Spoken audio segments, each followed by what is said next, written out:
The meeting of the Subcommittee on Public Safety, June 12th, will now come to order. Will all please rise and salute the flag? I pledge allegiance to the flag of the United States of America, to the republic for which it stands, one nation, under God, indivisible, with liberty and justice for all. Madam Clerk, would you call the roll, please? Roll call of the Public Safety Subcommittee members. Councilor Cogliandro? Here. Here. Councilor McKenna? Here. Here. Councilor Silvestri? Absent. Councilor Zambuto? Absent. There's one item on tonight's agenda, and that is the Sumner Tunnel closure discussion with MassDOT. Just for the record, I'd like everybody to know that I'm present. That's okay, Madam Clerk. And Chairman Rizzo Yeah. is here. Yeah, so we have a quorum. We have a quorum. Excellent.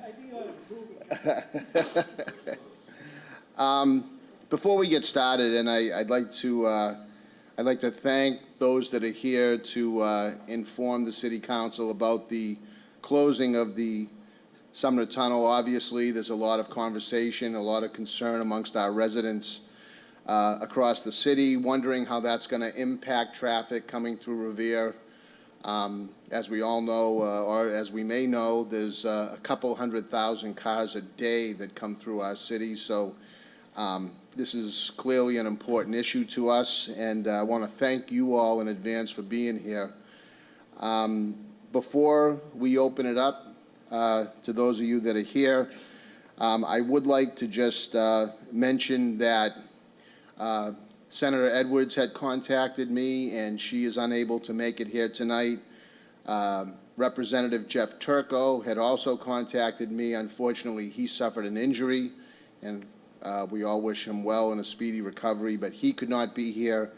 And Representative Jessica Giannino had called also, and she had a prior commitment that unfortunately she could not change, otherwise she would have certainly been here. So I want to thank our state delegation collectively for their hard work, and they had all indicated to me that as individual councilors here, if we have any questions or concerns, we can always reach out to them. So we're thankful for their support. So with that, I guess I would just open it up. I believe there's a presentation that is to be given to the City Council. Madam Clerk?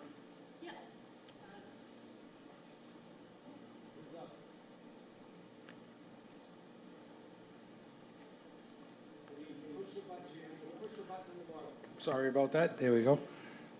Good evening. Thank you for having us, Mr. Chairman. My name is John Romano from MassDOT. We're happy to be here tonight to present a little slideshow on the Sumner Tunnel restoration project. Thank you for letting us know about the elected officials. We did have a briefing this afternoon with Representative Turco, and he did tell us he did suffer a pretty good injury to his knee today, so he's laid up. And we're always in contact with the other elected officials, and like yourselves, we're always available if there are questions or concerns. If there's anything that we don't answer tonight, we will make sure that we do get back to you. We have a full team from the project with us tonight. My colleague Neil Boudreau will make the presentation. He will go through it, and then when we're done, we'll be happy to answer all of your questions. And again, if there's something that we don't have, we will get back to you as quick as possible with those answers. I do want to point out, which will be mentioned later in the presentation, that next week we do, on June 20th and 21st, we do have two public meetings that start at 6 o'clock. They are virtual public meetings, so they are available for all. The information will be up on the screen towards the end of the presentation. Thank you. With that, I will turn it over to my colleague Neil Boudreau, and he will go through the information. And again, thank you for having us here tonight. Thank you very much for being here, taking the time. We appreciate it. Thank you, Mr. Chairman and councilors. Does this just automatically? Oh, perfect. Thank you. So again, Neil Boudreau, I'm Assistant Administrator for Traffic and Safety at MassDOT.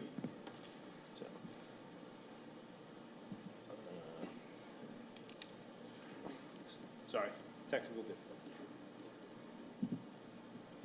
There we go. All right. So, the Sumner Tunnel project is a design-build project with the main contractor is JF White out of Framingham, Mass. It's a $136 million project, plus the ancillary expenses. Original bid date was in 2021, June, with a completion date now set for September 1st of 2024. That was the major construction, and then there's finished work that will continue on through the end of that year in 2024.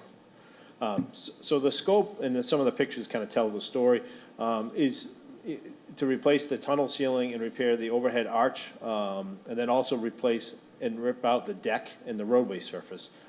It's an old facility, and basically a tunnel, I always make this analogy, a tunnel is basically like a building on its side. So it has a lot of the same life safety features, ventilation, fire suppression, fire safety equipment, lighting.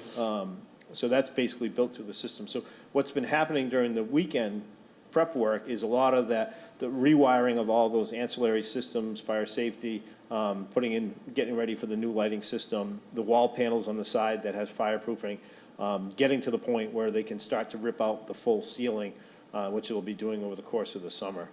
There's also cameras and things like that, utilities.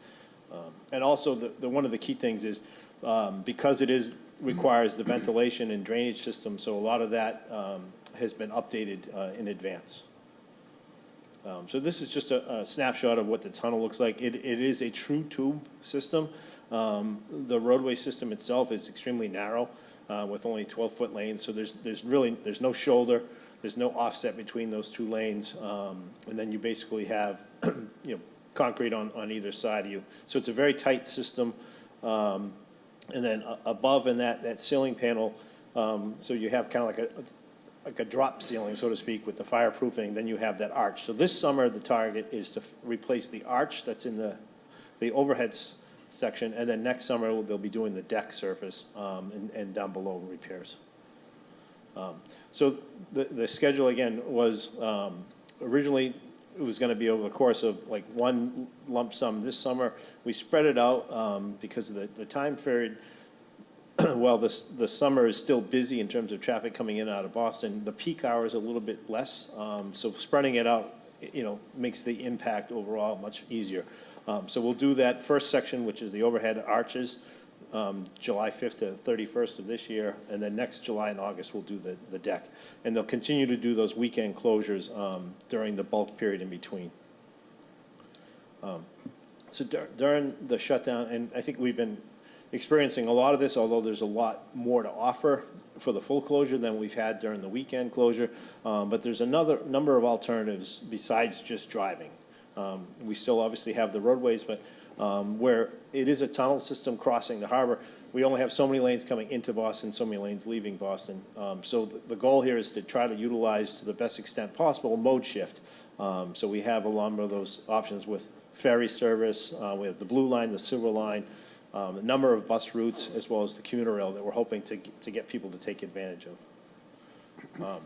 So we also coordinated the job with all the additional projects. The last thing we wanted to do is with the magnitude of this impact on the area, is to have another project, a town over 3 street, we don't want to have people detoured from another project into this. So a lot of those projects have been coordinated so that they're not going to be working at the same time, and not going to have those impacts, so that we're not basically burdening public more than we absolutely have to.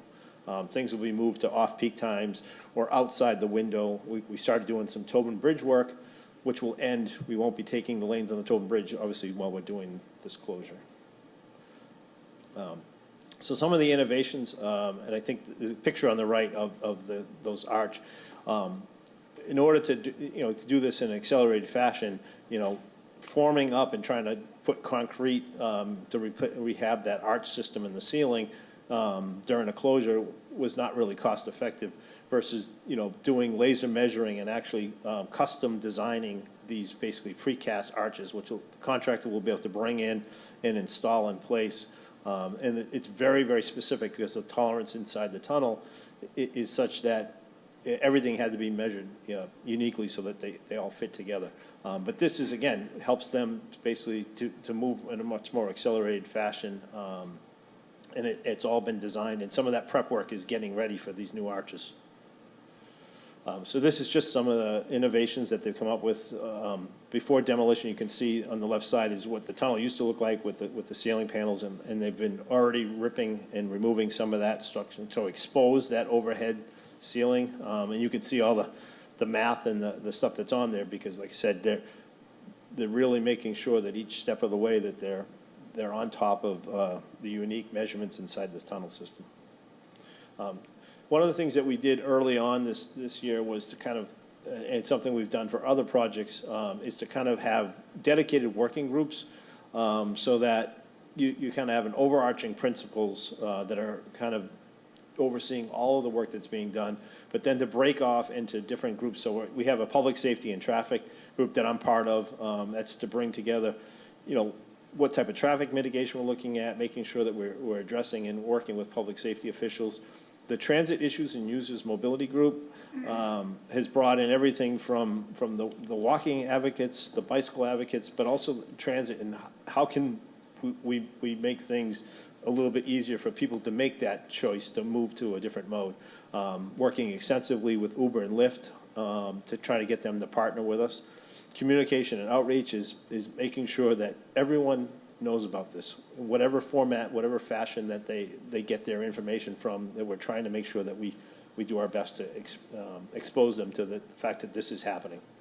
And then the business group is to really work with those business community folks so that they can convey messages back to their employees. And if there's an ability for someone to work on a hybrid schedule or change their work hours so they're not coming in during those peak periods, suggests the remoting and using of public transit.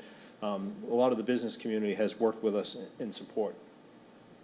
So some of the things that we've been asked to look at to try to basically mitigate the traffic, recognizing that that's what everyone's going to feel the most pain. And this happened early on in the project, what's called the Airport Relief Lane. And it basically, it merges the two lanes of Route 1A that are entering the Ted Williams Tunnel over into one lane, pushes them to the far left, and it allows the airport traffic to come in on the far right side. And it continues it a little distance into the tunnel so that you don't have the crisscrossing that happens. The tunnel portal is designed to have a lot of lanes merge into, and then it's only a two-lane tunnel system.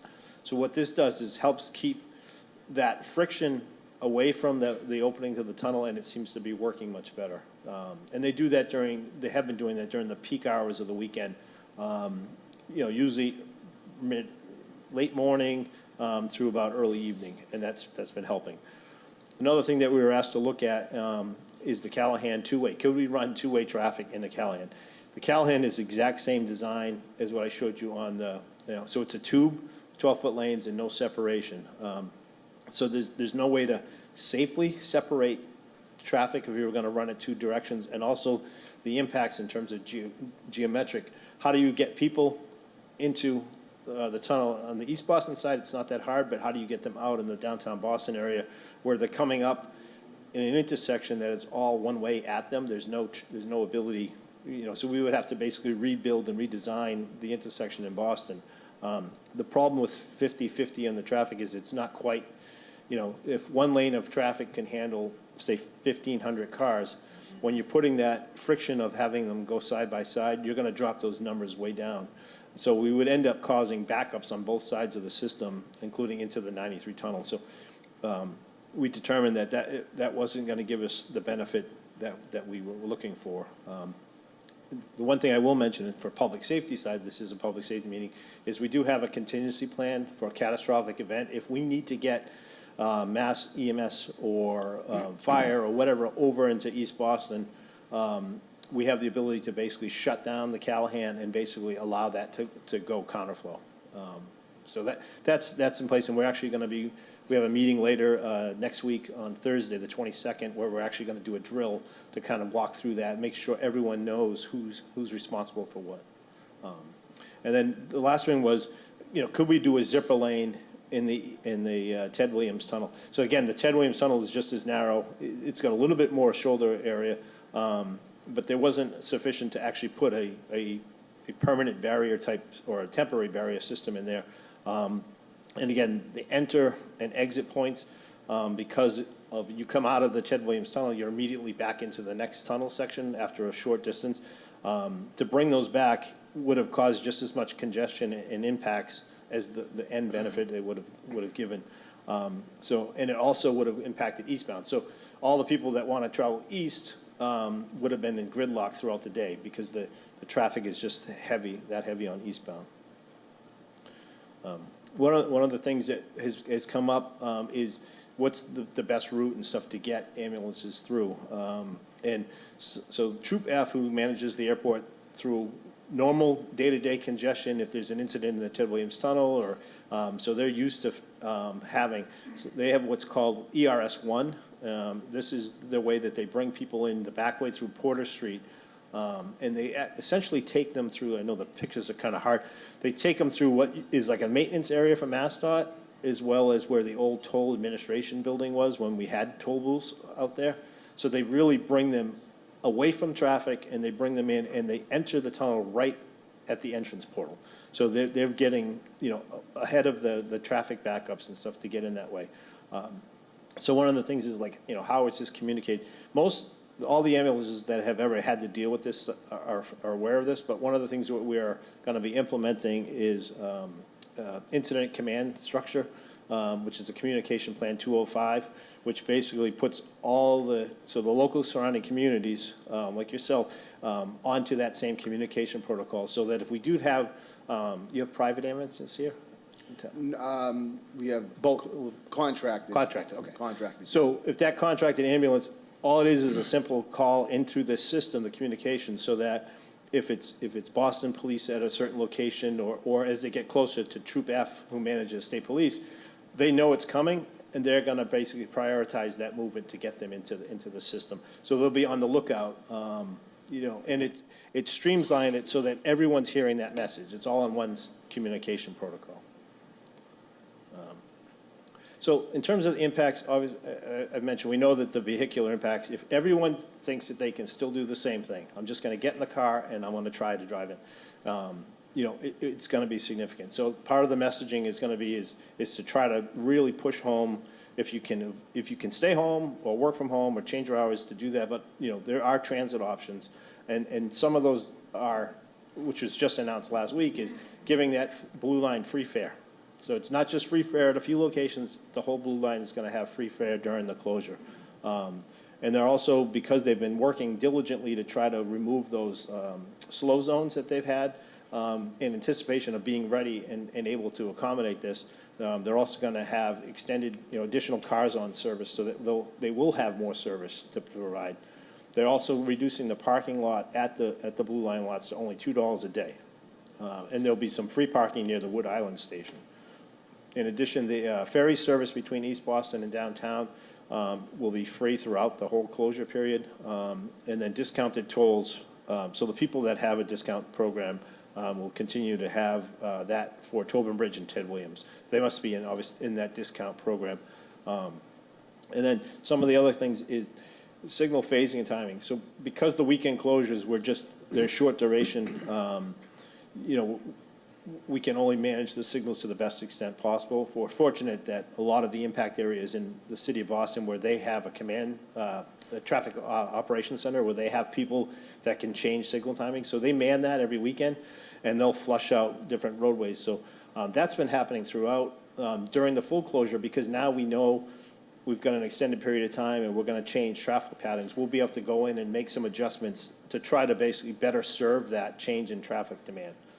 And we'll also have people out there to do monitoring to make sure that what's being implemented is working, and if there's something we missed, that we'll address. So this is just a snapshot of all the parking availability on the Blue Line, and where the stations are, so that you can, this is basically intended for a public, as we start to keep doing more public meetings, so that they can understand where their options are. And then points north, the best thing we can do is to ask and try to push to those people that are coming down from the North Shore. Again, if you can avoid coming all the way down and climbing up the roadways, can you take advantage of the commuter rail? So part of that is the fares are reduced to Zone A, 1A, fares for Salem and Swampscott. which means it's basically the same price as it would be to take the subway, $2.40, versus, I'm not sure the exact price, but it's, $5, $6 one way. So if you figure that's a $10 to $12 trip, it's much cheaper if you only have to pay that $2.40. They're also offering free parking at the different commuter rail stations that service that area, Gloucester, West Gloucester, Beverly. The goal is, again, make it attractive and provide a cheaper cost to entice people to basically make those mode shift changes. And then the Salem and Swampscott lots are $2 a day. And as we already mentioned, that the rest of the Blue Line is $2. So then for your area here, Winthrop and the Lynn Ferry, they're also reducing that rate to the 1A fare as well. So that'll be a cheaper option to entice people. And I'm going to cover the message boards and the travel time in another slide. So, and then Logan is also working with us and have been committed to try to entice the passengers to do something different besides just driving into the airport. So one of the things is encouraging people to use the Logan Express and providing a discount during that full length of the closure. They used to have employees that worked at the airport park at those Logan Express parking lots because they had parking availability, and they would just put them on the same bus. They are now looking to either add additional parking that's for their employees or alternative locations so that there's more parking availability for people to take the Logan Express out of the actual lots. They have real-time information for the Silver Line bus, so that before you even go, you can kind of see what the timing is and what it's running on so that you know basically how to help better plan your trip. And one thing, we've opened up the emergency ramp. So this is out in South Boston. The Silver Line will have the ability to get into the tunnel system quicker than the current routing that they have. Saves about 5 to 6 minutes of time. And the last thing is skip the line security. So if you take the water transportation over to Logan, you actually will go through essentially the security line so that you're cleared so when you get over to the airport. So it's a nice little thing to entice people, again, to try a different mode of transportation. So some of the contract included the requirement for traffic signal and timing changes. I kind of covered that a little bit. Again, because we're having changes in patterns, can we take advantage of lanes that aren't going to be utilized and kind of make sure we're able to process more traffic? We do have that real-time traffic information. And then the incentives and disincentives. So most of our design build contracts require, incentives for the contractor to complete their work be ahead of schedule. What that does is it returns the roadway system to the public, and it allows us to lessen the burden on them. And then conversely, if they fall behind schedule for something that they didn't anticipate or something like that, there's disincentives. So they get penalized for not meeting their deadlines. So traffic divergence, we did a model early on in the project, where we can, we look at the traffic that's entering and leaving the downtown Boston area, and what happens when you take away. So we take away those 2 lanes of traffic that are in the Sumner Tunnel going, then what do people do? And essentially they split up into going, the Ted Williams Tunnel is the obvious choice for most people, but because we're going to do the marketing and pushing people, Route 1 becomes more of an attractive alternative, as does coming across 16 and then filtering your way down. And the one thing that's not on the slide is the summer affords us lighter traffic in the AM and PM peaks. The total daily traffic coming to Boston might be the same because you have a lot of people coming in to do tourist destination in the city, but the peaks are less. So this allows us to better manage that traffic. So the real-time equipment, we have a number of locations where we have sensors and message boards, and we're actually in cameras where we can have eyes on the hotspot intersections. That allows us to see what's going on and to be able to call someone to go out and react or check something if there's an incident. The message signs that are out there now are advertising and kind of continually to push people into the best route to get into Boston. So we're trying to push people to use Route 1 versus coming all the way down to Ted Williams Tunnel. We're monitoring a number of intersections in the area now. It says 13. It's it could be 18, these are locations that we identified that are known hotspots where, you have traffic congestion and stuff like that. Now, once we close the tunnel, and if we start finding out that we have other intersections that we need to go out and check at, we'll obviously react. And one thing that we had put together is a historic travel time dashboard. This is available on the MassDOT website, where someone could plan ahead. They could see, it's a rolling window of 4 weeks' time, where they could see on a Tuesday afternoon, if I have to drop off someone at the airport, or I have to go to downtown Boston, what the travel time conditions are historically, so that they can kind of plan their trip before they leave the house. This is just a picture of the intersection locations that are being monitored. And then this is something that we did for 511. So our 511, and we're going to be working hard to sign people up for 511. You can actually sign up and get specific alerts or information about what's going on with the Sumner Tunnel. You can see the travel conditions, and they're also going to be showing those travel times. So versus taking down Ted Williams Tunnel, coming down through Boston that way, to go across Route 1 in that direction, we'll have that information on the 511 site. So communications, we've had these digital billboards out since last beginning of May, and we'll continue to show them. And these are across all of Massachusetts. So even though someone in Western Mass may not care about this, but there are some people out there that are probably going to have to make a planned trip into Boston for the airport, something like that. So we're trying to get that word out about the closure. There's been a number of public meetings and outreach and pop-up. I'm not going to go through all this stuff. We'll share these slides with you. But anywhere possible that we can go and put up information and talk to people, do meetings, do briefings, we've been doing that.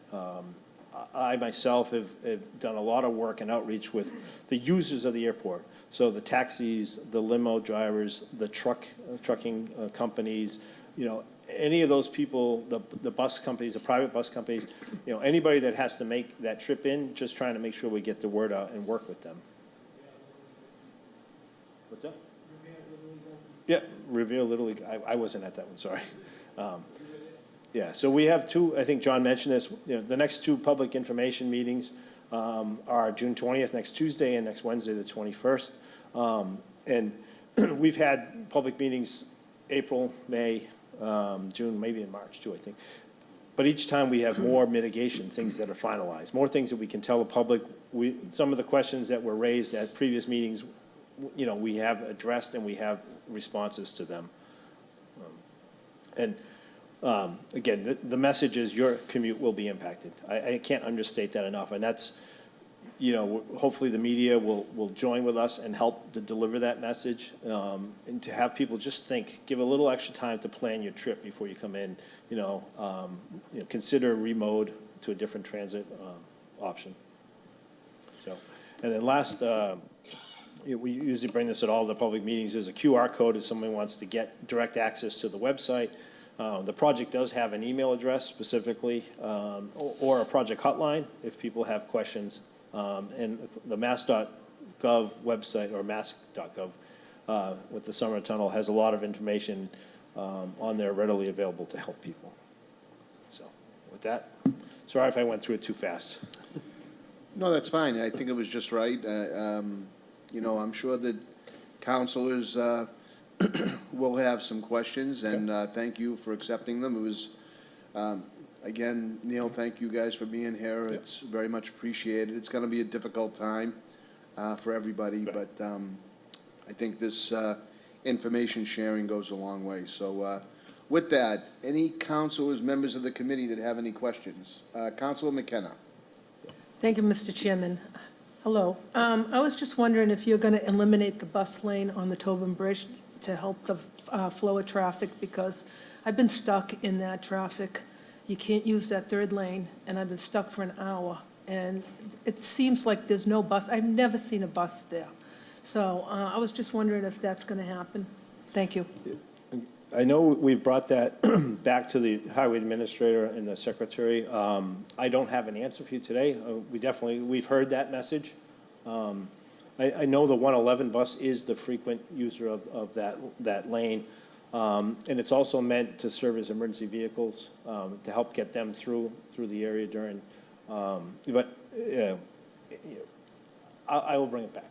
We will definitely follow up with you. Yes. Thank you, Councilor McKenna. Any other members of the committee have any questions? Non-members of the committee, anyone else? Councilor Visconti. Thank you, Mr. Chairman. My colleague, Ms. Councilor McKenna, really asked the same exact question. I put in a motion requesting that the bus lane be frozen and not enforced during that time, because, like you said, you're pushing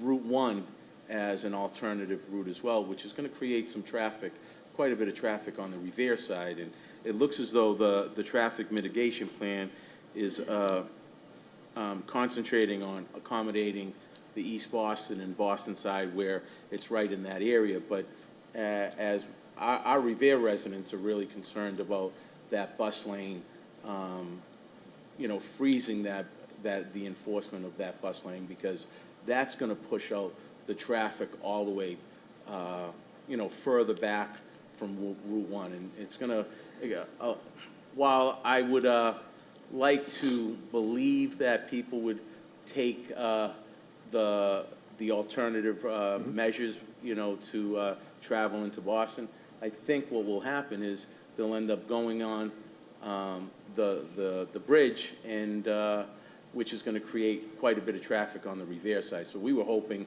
that bus lane would, the enforcement of that bus lane would be frozen. So whatever you can do to try to bring that back to the secretary as well as whoever makes those decisions, I think that's a significant mitigation plan for the Revere side, that, might help residents on the Revere side. So I would appreciate any, any accommodation on that. Yeah, absolutely, and we have a traffic and public safety working group meeting tomorrow, and we've had representatives from the troop that covers that area.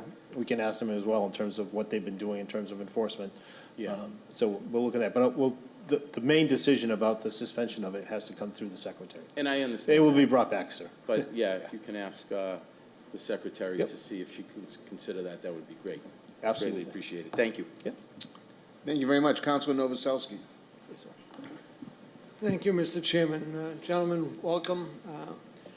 I just want to say that I've been involved in every webinar and Zoom they've had from day one. So, and I appreciate all the signage, because I recommended very highly that you force the signage further up Route 1 and down Marsh Road and coming out of Swampscott, to let the people know about this. And I have noticed a lot of the signboards up, and they are pretty out there pretty far. So I thank you for that. What's happening in Revere is light timing and the cycling. One spot that kind of has picked up is on 145 and Route 16, right at Harris Street and Winthrop Ave. Yeah, I'm not sure the exact location, but you guys taking that? So. What's happening is a lot of traffic is avoiding going into town, especially on weekends, and they're coming down the Revere Beach Parkway from the beach. Bypassing it. Westbound. They're coming down westbound. The traffic is backed up from Harris Street all the way to Campbell Avenue. And the light cycle is very slow coming out of there. So I thought maybe we can get another 15 to 20 seconds of westbound traffic on 16 to try and alleviate that. I know that's a bad intersection because there's five access points there. Okay. So I know somebody may have to get penalized in timing, but it's very, very bad there. And people are, it only lets maybe 10 or 15 cars through right now. Okay. I really didn't time it myself, but I think maybe if we got a little more time, it would get the flow better going down the Revere Beach Parkway towards Chelsea. Is that the location where the jug handle comes up? Because we have someone that's going to go out and look at that location. So off of 1A? No, this is, All right, I'll have someone look. 145 and 16. 16, okay. It's coming out of Bell Circle, Okay. okay? Oh, okay, the connection between, all right. Right, there's Bell Circle and Revere Beach Parkway, Winthrop Ave, Harris Street, and the traffic really backs up there a lot because the light cycle is slow for those folks. I know MassDOT likes to keep the mass highway roads flowing a little better, and the side streets kind of get, put aside a little bit. I think we ought to extend those sets of lights another 10 or 15 seconds to allow that westbound traffic Okay. to come out of that area away from Suffolk Downs. Okay, we'll absolutely have someone take a You look at know, that. and, that's one that's kind of sticks in my mind. And also, Bell Circle is horrible in general because the number of egress points, and I have a few issues there with the way the lights are, and, I would love to talk to somebody offline and, see what kind of tweaking we can do down, at Bell Circle and also at North Shore Road and 145, coming out of Tomasello Road. I spent a lot of time with Captain Guido at different locations, so, I'm sorry. yeah. But, And I know, it was, yeah. excuse me, but I know it was his idea to do that right lane turn Yes, coming it out of was. 16 onto Yep. Bell Circle, which I don't mind, but a lot of people don't stop, like they're Right. supposed to, or some do and don't start. that's a difficult one. Yeah, and they cross over, but coming out of there, even, and since you mentioned it, coming into Bell Circle out of 16 at those two lanes there, what's happening is the traffic gets stopped at the next set of lights at the marketplace up there, and it backs up. And again, of course, you got people that are beating the lights. Yeah. And that backs up traffic coming around the circle and out of Beach Street. And it's total gridlock there at times, so there's something you can look at there. Well, yeah, we got a complaint about where 145 comes across at the 16 ramps. That's where the jug handle I mentioned, Winthrop Ave. So I just literally today gave someone an assignment to go out and look at that. So we'll just add these other things to the list. Yeah, so those are the things that I look at, and, I'm into traffic, so as you can tell, and. No? You want a job? Sorry. No, I had my ears with the state, thank you. Thank you. Thank you. Thank you, Counselor. Any other counselors have any questions? I just have a few things, but before I do, Neil, I just want to thank you and your team that are here tonight. It's very helpful to us to get this information so we can pass it along to our residents. I just have a couple quick, a question, actually two questions and just one comment. The blue line is going to be free during the entire time, all summer long while this project is underway, correct? So, Yes, sir. Nothing to do with you and your role in this project, but, Revere Beach gets exceptionally crowded in the summertime, and I believe that making the blue line free is just going to make it that much more accessible and that much more popular with people. So I think that we as the city council need to be thinking about public safety issues down the beach because I would imagine we're going to get even in higher influx of people, so we're going to have to be aware of that. For people, you had mentioned that the 511 system, people can get notified or notifications if something's going on or alerts or something like that. How would somebody go about getting on this list so that they can get notifications from the 511 system? So we're actually working on like a short video to explain to people that's going to get translated, as well as like an informational, and next week's public meeting, they're going to kind of roll that out to explain to folks. Yeah, sorry.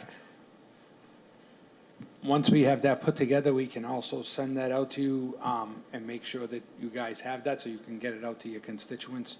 We're working on that, kind of like a how-to 511, so you can sign up, so people can sign up for that. So would that include, I'm just curious, exceptional backups in certain areas, or like those, like for example, the bridge over in Chelsea heading toward the airport down Eastern Avenue, we've got a sign right at the, as you enter Chelsea on Broadway that will tell you if the bridge is open or closed. So it will kind of give people, okay, wait a minute, I don't want to go this way, I want to go an alternative route. We are adding those alerts onto that 511 as well. So, Okay. Yep. Yeah, All right. we heard that loud and clear. Like, is there a way we can get notification about the bridges so that when the notification comes in that they're up, that gets put into the 511 as well?